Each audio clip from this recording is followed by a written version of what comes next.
out here.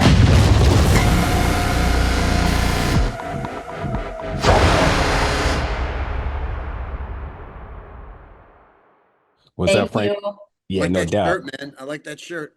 I appreciate you, boss. My name is Najee Chambers. I'm from Big Gold Belt Media. Frank, it's always a pleasure to talk to you. And once again, we're back here with a new project, Long Gone Heroes, which hits theaters September 20th today. Go Yeah. out and see it. This is another special project. Now, this is your fifth dance with my guy, John.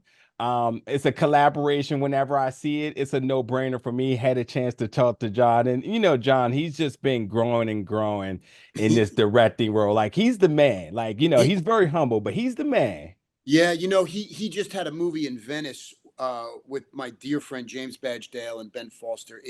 He won an award. And from that movie, I know my agency woke up finally and they signed him yesterday. So John Schwab is about to get shot out of a cannon. Let's go. Yeah, man. Well deserved. Well deserved. Let's go. Man, that is lovely to hear. Yeah. Yeah, I was going to tell you, like, besides just the hard work he's been putting in, I mean, he's still such a fan of cinema, and Yeah. then he always praises your work, which is why these collaborations will continue to the end of time. I just Yeah. want to know for you, man, talk a little bit about you two's friendship, how you two have grown over the years. Why do you trust him, and vice versa? Like, talk me through that relationship. Yeah, great question. Really, I met him during Body Brokers with the late great Michael K. Michael Williams, Kim, yeah. who God, I get chills just saying that. Man. And I had a smaller role in that film, but I noticed something about this man. And Michael K. and I talked about it. I said, man, this guy's like Michael Mann. Like this guy's tapped into something far greater than the average director. And he's young and he's been through it, man. This guy's Yeah. been through it. I mean, Yeah. he's had some problems. Walking testimony for sure. Man, he sees the world through eyes that have been in hell. So Yeah. he understands how to take characters who don't seem redeemable and make you want to watch them. And I think, like, it's great to play Captain America, but it's boring to me. I want to find the guy who was down and out or is not really somebody that I think is valuable. And I want you to make me watch him and Yeah. watch him become valuable. And I think if that makes any sense, I think that's what drew me to John. Yeah. And I said to him early on, I said, brother, anything you do, I don't care if it's a line, whatever it is, I want to be in it. Yeah. And I'm telling you, I'm so proud and happy for him. He's about to get the love that he deserves. Let's go. Yeah. Let's go. You know what's funny about that statement and talk about this film? I asked him, I said, man, who is in first place? If you're second with five, then first place is George Carroll with seven collaborations here. But I said, George's character in this film was like I don't really like that guy till the point where I'm just like, no. Right. Don't do that. Right. But just like, again, characters that you like, oh, he's a piece of work to the point it's just like, oh my God, like I really do like that guy. I like that guy. That's a great observation. I did a movie a long time ago with Liam Neeson called The Gray, and I played a horrible dude. Horrible. So you thought, right? Yeah. He was just afraid. He was a little man afraid. And by the end of it, he redeems himself, and you're kind of praying for the guy. Yep. And that's George Carroll in this movie. It's like Yeah. he's always had it in him. But people kind of shade their fear with comedy, with anger, with different things. And by the end, you realize this was the guy you wanted to be in the foxhole with. Yeah.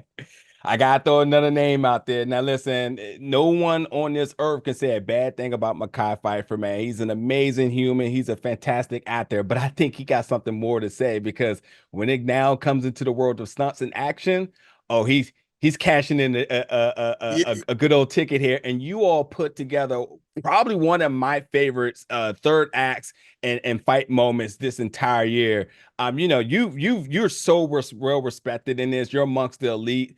You've worked with the best. You are in that upper echelon, but Mekhi comes in, and this is a very, very special moment between the two of you. Even to the point that John said he believes you hurt your ribs in this as well, too, which means y'all were really getting into it. Mekhi kicked me in the ribs. So So, but me and him did a movie right before that. Yeah. And the minute this character, because I had some say in who's coming, and the minute this character was opened and we flushed it out, I said, I'm going to Mackay.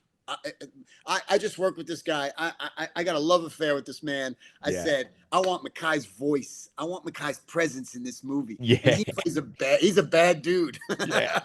And we had so much fun. We didn't have a lot of time and money, so we had to kind of put it together on the day. And my stunt guy, Greg Fitzpatrick, was there with us, and a great group of guys. But me and Mackay did it all. And I can't. We're just waiting to do the next one. Like, that's going to be a relationship that we want to find the thing for him and I that really explodes. Yeah. I'm glad you said that's the first thing I said. Also, shout out to Lights Out. That was a fantastic film too. But like, yeah, I'm here whooping now. I'm like, well, when you're in John Schwab's like little circle here now, like we're bound to get this to pick up again somewhere down the line. So I'm just waiting for the next one too. I know, man. I know. And John's going to have.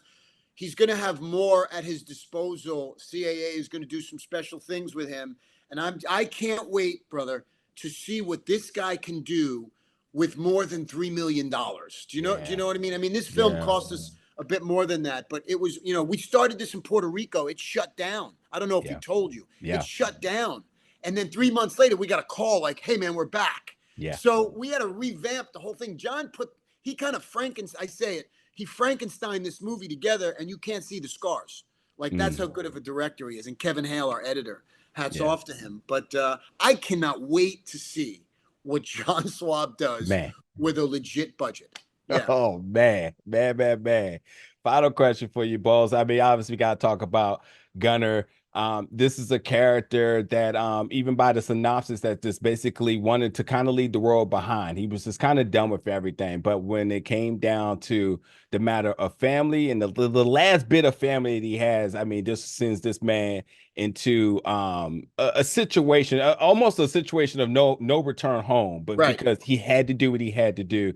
How would you ultimately assess Gunner's journey, and how did you kind of relate with this, and why was this a special character for you to play?